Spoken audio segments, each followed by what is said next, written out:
Bon, Quentin, dites-nous déjà comment ça va, comment sont les sensations. On est plutôt en fin de saison. Comment ça va? Ouais, bah, ça a été une saison assez condensée.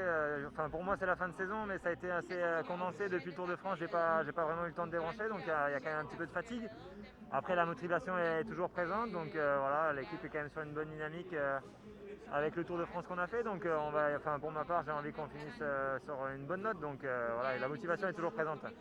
Ce Paris-Tour avec les chemins de vigne, c'est quelque chose qui vous plaît, qui vous convient? Ouais, après, enfin, me convenir, je sais pas. C'est une course qui se décante vraiment en deux phases avec la première partie. Voilà, qui est exposé au vent, et ensuite la deuxième partie avec les bosses et les chemins de vigne. Donc il faut beaucoup de paramètres pour pouvoir être présent dans le final, et il ne faut pas avoir été piégé dans la première partie. Et ensuite il faut avoir un petit peu de réussite aussi sur les chemins avec les crevaisons et qui font partie de la course. Mais voilà, c'est un tout, et il faut que tout soit aligné et tout soit en ordre de marche pour pouvoir être là dans le final, tout final. On va courir avec un leader en particulier, avec Brian, j'imagine? Ou alors on va courir plus de manière opportuniste aujourd'hui? Je sais pas. Après, Brian est quand même le coureur qui se dégage dans notre effectif, c'est clair.